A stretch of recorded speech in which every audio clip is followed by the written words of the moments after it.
I was at a barbecue last weekend and overheard a conversation that made me stop chewing.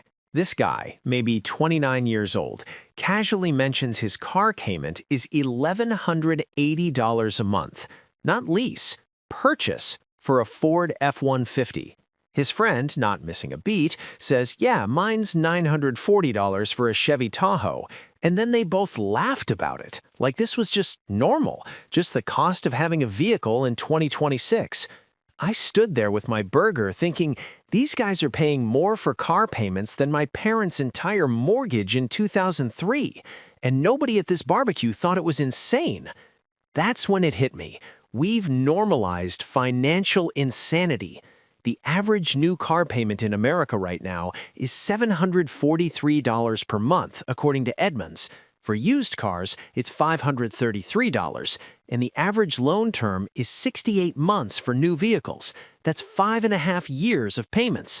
But averages hide the crisis. 20% of new car loans right now are over $1,000 monthly. 10% are over $1,200. We have millions of Americans driving around in depreciating assets that cost more per month than rent in many cities, and we're acting like this is fine, like this is just what cars cost now. It's not fine. It's a financial catastrophe happening in slow motion. And the insane part? This is a recent phenomenon. 15 years ago, this didn't exist. In 2010, the average new car payment was $464 monthly. It's now $743. That's a 60% increase in just 15 years. But it's not because cars got 60% better. It's because we engineered a system that tricks people into thinking they can afford vehicles they absolutely cannot afford. And that system is destroying wealth accumulation for an entire generation. Let me show you exactly how we got here, why it's so much worse than you think, and why the car sitting in your driveway might be the single biggest obstacle between you and financial security. But first, let me tell you about Sarah. Sarah's 34, makes $68,000 a year as a dental hygienist. Good job, stable income, responsible person. She bought a 2023 Honda Pilot for $48,500, put $3,000 down, financed $45,500 at 7.2% interest for 72 months. Her payment is $782 per month. She thought this was reasonable because the dealership showed her she could afford it based on her income. They use a simple rule. Your car payment shouldn't exceed 15% of your gross monthly income. Sarah makes $5,667 monthly gross. 15% is $850, so at $782, she's under the threshold. She's being responsible, right?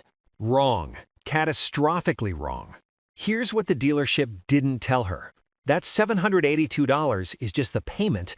Insurance on a financed vehicle with full coverage runs her $245 monthly. Gas for an SUV, about $220 monthly. Maintenance and repairs average $125 monthly. Registration and taxes, about $95 monthly amortized. Her all-in cost of vehicle ownership is $1,467 per month. That's $17,604 annually. Sarah's take-home pay after taxes is about $4,250 monthly or $51,000 annually. She's spending 34.5% of her take-home income on a car. More than a third of her actual spending power is going to a Honda Pilot that loses $8,000 in value the moment she drives it off the lot and continues depreciating $4,000 to $5,000 annually. But here's where it gets really dark. Sarah will make 72 payments of $782. That's $56,304 total paid, for a vehicle she bought for $48,500. She's paying $7,804 in interest alone over 6 years. And at the end of those 6 years, the vehicle will be worth maybe $18,000 if she's lucky. So Sarah will have paid $56,304 for an asset worth $18,000. She lost $38,304 in value. But actually, it's worse than that because we need to account for opportunity cost. If Sarah had instead bought a $12,000 used Honda Civic in cash and invested that $782 monthly payment at 7% returns for 6 years, she'd have $68,453 in her investment account. Plus, she'd still own a functioning vehicle worth maybe $7,000. Total net worth from that decision, $75,453. Sarah's actual net worth from the pilot decision, negative $38,304 in lost value, plus she spent 6 years at $1,467 monthly all in. That's $105,624 total spent for an asset worth $18,000. Net position, negative $87,624 compared to the alternative scenario. The Honda Pilot decision cost Sarah $163,077 in comparative wealth over 6 years.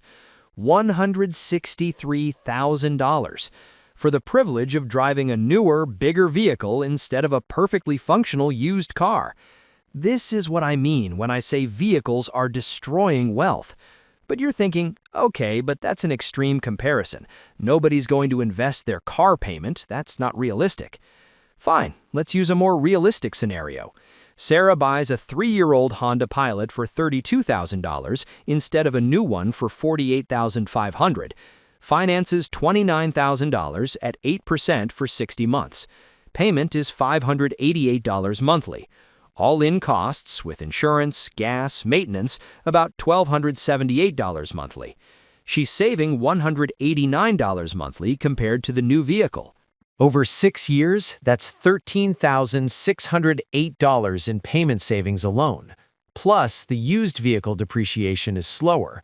A 3-year-old vehicle depreciates about $3,000 annually versus $5,000 annually for new. Over 6 years, that's $12,000 in additional depreciation savings. Total benefit of buying 3-year-old instead of new, $25,608. That's money that could go to emergency fund, retirement, down payment on a house, paying off student loans. Instead, it evaporated because new feels better than used. And Sarah's story isn't unusual. It's the norm. 55% of vehicles sold in America are financed. The average financed amount is $40,366.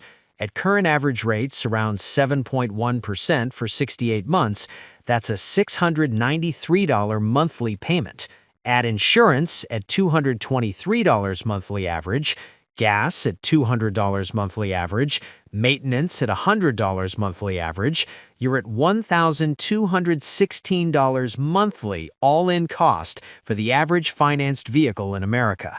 Most households have 2 vehicles, so we're looking at $2,432 monthly, or $29,184 annually for the average 2-car American household. The median household income in the United States is $75,000.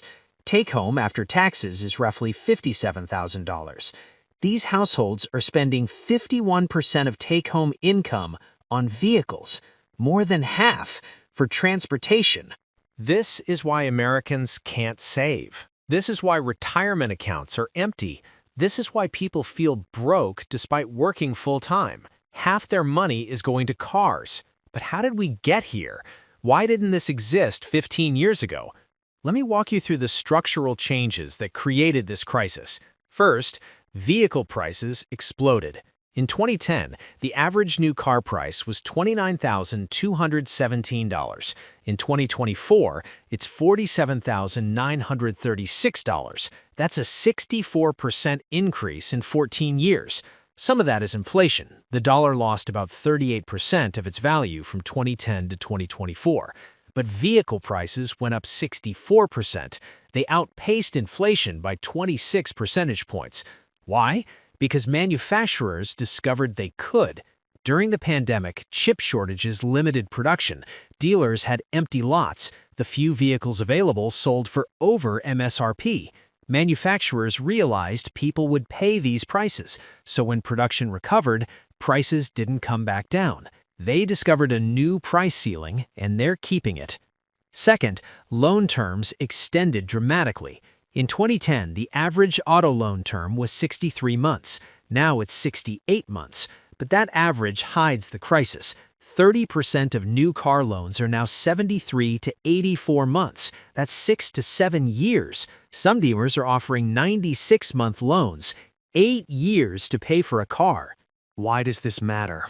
Because longer loans mean lower monthly payments for the same purchase price, which means people can afford more expensive vehicles. It's artificial affordability. You're not actually able to afford a $50,000 vehicle, but if we stretch the payment over 8 years, the monthly payment looks manageable. So you buy it. The dealer gets the sale, the lender gets 8 years of interest payments, and you get trapped in negative equity for the first 4 years of ownership. Third, interest rates went insane. In 2020 and 2021, you could get a car loan for 2.5% to 4%. Cheap money. People bought expensive vehicles with low rates and low payments. Then the Fed raised rates. By 2023, average auto loan rates were 7 to 9%. For used cars and buyers with average credit, 10 to 14%. If you have a 650 credit score and you're buying a used car right now, you're paying 12% interest. Let me show you what that means. $30,000 vehicle, $3,000 down, $27,000 financed at 12% for 72 months. Your payment is $537 monthly. You'll pay $38,664 total. That's $11,664 in interest. You're paying 43% interest on top of the purchase price for a depreciating asset. That's predatory, but it's legal, and millions of Americans are signing these loans because they need a car. Fourth, the truck and SUV takeover. In 2010, sedans and small cars made up 51% of vehicle sales. In 2024, they're 21%. Trucks and SUVs are now 79% of sales. Why does this matter? Because trucks and SUVs cost $15,000 to $25,000 more than sedans. The average sedan costs about $32,000. The average SUV costs $52,000. The average pickup truck costs $58,000. We convinced Americans they need bigger vehicles for safety, for space, for capability. Most people driving F-150s never haul anything heavier than groceries. Most people driving 3-row SUVs don't have 3 rows of people. But we bought them anyway, because bigger feels better, feels safer, feels more American. And manufacturers love it, because profit margins on trucks and SUVs are $10,000 to $15,000 per vehicle versus $3,000 to $5,000 on sedans. So they stopped making affordable sedans that killed the compact car market. Now if you want a new vehicle, your options are expensive or more expensive. Fifth, the trade-in cycle acceleration. The average vehicle ownership length in 2010 was 71 months. People bought a car, paid it off, drove it for a few more years, then replaced it. Now the average is 64 months. But that average is skewed by older people who keep vehicles forever. For people under 45, the average is closer to 50 months, 4 years. People are trading in vehicles before they're even paid off. Why? Because dealers engineered a solution to negative equity. You're underwater on your current loan. You owe $28,000, but the vehicle is worth $21,000. You're $7,000 upside down. Old system, you're stuck until you pay down the loan.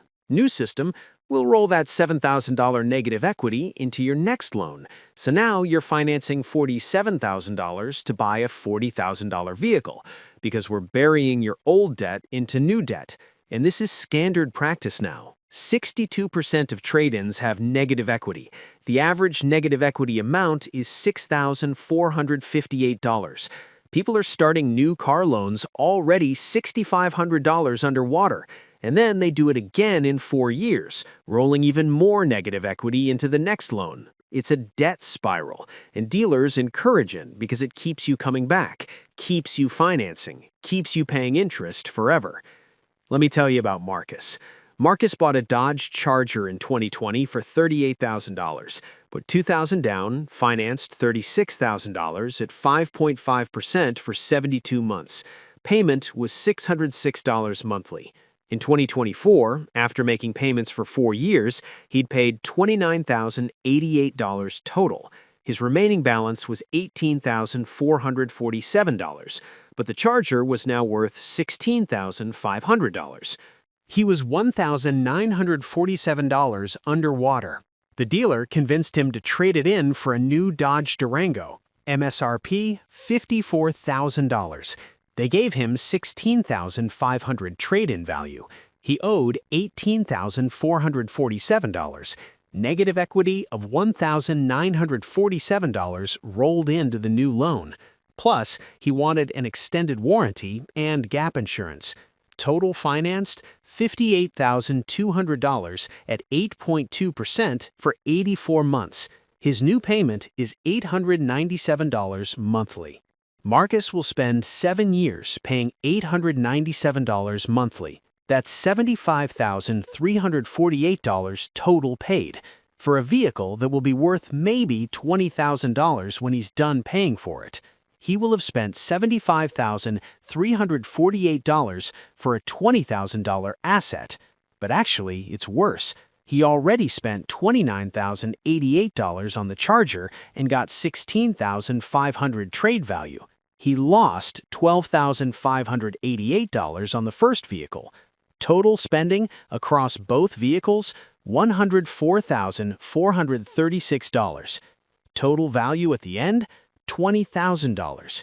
Marcus lost $84,436 on vehicles over 11 years. And Marcus makes $71,000 annually. His take-home is about $53,000. He spent $84,436 on vehicles. That's 1.6 years of his take-home income gone, evaporated into depreciation and interest. Money that could have been retirement, down payment on a house, emergency fund, education, investment, gone for the temporary use of vehicles that provided transportation, which an $8,000 Honda Civic would have also provided. This is the crisis. We're transferring generational wealth from the middle class to auto manufacturers, dealers, and lenders through a system that convinces people they can afford vehicles they cannot afford, using debt terms that ensure they'll never escape, for assets that lose value faster than almost anything else you can buy. And it's gotten worse since 2020 because of one more factor nobody's talking about: the COVID lifestyle lock-in. During the pandemic, people bought vehicles because they were avoiding public transit, they were doing road trips instead of flying, they were commuting to new jobs in suburbs. They financed these vehicles at 3% interest with $3,500 in stimulus money as down payments. Then, 3 things happened. Interest rates went up, so they're locked in because refinancing is worse. Used car values dropped 25% from their 2022 peak, so they're underwater and can't sell. Gas prices spiked, so the SUV that cost $180 monthly to fill now costs $280 monthly. These people are trapped, can't sell because underwater, can't refinance because rates went up, can't afford to keep because gas and insurance are killing them, can't get out because there's no exit, and the payments keep coming every month for 6 more years.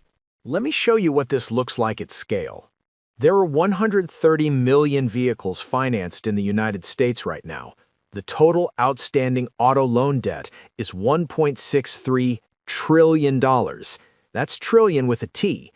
Average loan is $12,538 remaining balance. But remember, these are depreciating assets. If you total up the current market value of all those financed vehicles, it's probably $1.2 trillion. That means American car owners are collectively $430 billion underwater. As a nation, we owe $430 billion more on our vehicles than they're worth. And every month, we're making payments, watching the value drop, and getting deeper underwater. This is a systemic wealth extraction machine. But let me show you the opportunity cost, because this is what should make you angry. If Americans weren't spending $29,184 annually on two-vehicle households, and instead were investing even half of that, $14,592 annually at 7% returns, over 30 years, that's $1,390,664. $1.4 million in retirement wealth from redirecting half of current vehicle spending. But we're not doing that. We're spending it on vehicles that will be worth zero in 15 years, and we're doing it because we've been conditioned to believe that a $50,000 SUV is normal, that 72-month loans are standard, that trading in every 4 years is smart, and that we deserve a nice vehicle after working hard. Every single one of those beliefs is manufactured by the industry that profits from them. Let me be clear about something. You do need transportation. I'm not saying don't have a vehicle. I'm saying the vehicle you need and the vehicle you're being sold are radically different things. You need reliable transportation. That's a $10,000 to $15,000 used sedan with 60,000 to 80,000 miles. Boring, not impressive, completely functional. Costs $150 monthly in insurance, $120 in gas, $80 in maintenance. All-in cost, $350 monthly, or $4,200 annually. What you're being sold is a $50,000 SUV with heated seats, a backup camera, blind spot monitoring, Apple CarPlay, and a panoramic sunroof. Costs $782 in payments, $245 in insurance, $220 in gas, $125 in maintenance. All-in cost, $1,372 monthly, or $16,464 annually. The difference is $12,264 annually. That's not just money, that's opportunity, that's options, that's freedom. Over a 40-year career, that's $490,560 in raw savings. Invested at 7%, it's $2,466,144. $2.5 million. The difference between retiring at 62 and working until you die is sitting in your driveway. But let me address the objections, because I know what you're thinking. But I need a reliable car. Used cars break down. Modern vehicles are incredibly reliable. A 2018 Honda Accord with 70,000 miles will run for another 150,000 miles with oil changes and basic maintenance. You're not buying a 1987 Yugo, you're buying a 6-year-old vehicle that's barely broken in. But I need the safety features. New cars are safer. Modern safety standards mean even a 2016 vehicle has airbags, ABS, stability control, and crumple zones. The marginal safety benefit of a 2024 versus a 2016 is minimal. You're not buying safety, you're buying convenience features. But the interest rate on used cars is higher. Yes, by 2 to 3%. But you're financing $15,000 instead of $45,000. 3% on $15,000 is $450 annually. 7% on $45,000 is $3,150 annually. You're still paying less interest on the smaller loan despite the higher rate. But I'll spend more on repairs. Average annual repair cost for a vehicle with 60,000 to 100,000 miles is $800 to $1,200. You're saving $12,264 annually in payments. Even if you spent $3,000 annually on repairs, which would be a catastrophic repair year, you're still ahead $9,264. The math works every time, at every scenario. Buying used, buying small, buying cheap, it's always mathematically superior. But we don't do it. Why? Status, identity, social pressure. We want people to think we're successful, and in America, success looks like a new car. Your coworker pulls up in a new Audi, you feel inadequate in your 2015 Camry. Your neighbor gets a new truck, suddenly your paid-off sedan feels embarrassing. We're comparing ourselves to people who are drowning in debt and we're jealous of their chains. Here's the truth they're not telling you. Wealthy people don't drive new cars. The average millionaire drives a 4-year-old vehicle with no payment. The median millionaire has never spent more than $35,000 on a vehicle in their life.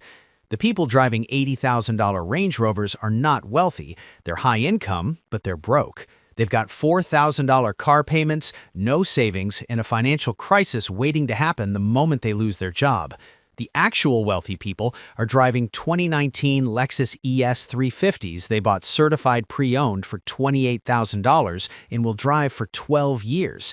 They're invisible. You don't notice them. And that's the point. They're not performing wealth, they're building it. So here's your action plan if you're serious about escaping this trap. 1. If you currently have a car payment, calculate the total cost. Payment times months remaining, plus insurance, plus gas, plus maintenance. Write that number down. That's what this vehicle is actually costing you. 2. Calculate what you'd have if you invested the payment instead. Use any compound interest calculator. Payment amount, months remaining, 7% return. Write that number down. That's the opportunity cost. 3. Commit to driving your current vehicle until it's paid off. No trade-ins, no upgrades. Pay it off and then keep driving it for at least 3 more years while paying yourself the old payment into a savings account. 4. When you finally do replace the vehicle, buy something 3 to 5 years old with cash from that savings account. No financing. If you can't buy it in cash, you can't afford it. 5. Break the cycle. Keep that vehicle for 10 to 15 years. Maintain it properly. Accept that it's not impressive. Accept that nobody cares what you drive except you. The $1,200 car payment problem isn't about cars. It's about a financial system that profits from keeping Americans in debt forever. It's about manufactured social pressure that equates your vehicle with your value. And it's about short-term dopamine hits from new car smell destroying long-term wealth building. You can opt out, but it requires being willing to look less successful than people who are actually broke. It requires driving a boring car while your coworkers drive exciting ones. It requires being the person people feel a little sorry for because your car is old. But in 20 years, when they're still making payments and you're financially independent, nobody will remember what you drove. They'll just know you figured something out that they didn't. The vehicle sitting in your driveway is either building your future or destroying it. Right now, for most Americans, it's destroying it at $1,200 per month for 72 months for the rest of your working life, unless you stop. The choice is yours, but the math is not debatable. Vehicles are wealth destroyers, and this crisis is accelerating, not improving. Every year, prices go up, terms extend, and more Americans get trapped in payment cycles they'll never escape. The question is whether you'll be one of them.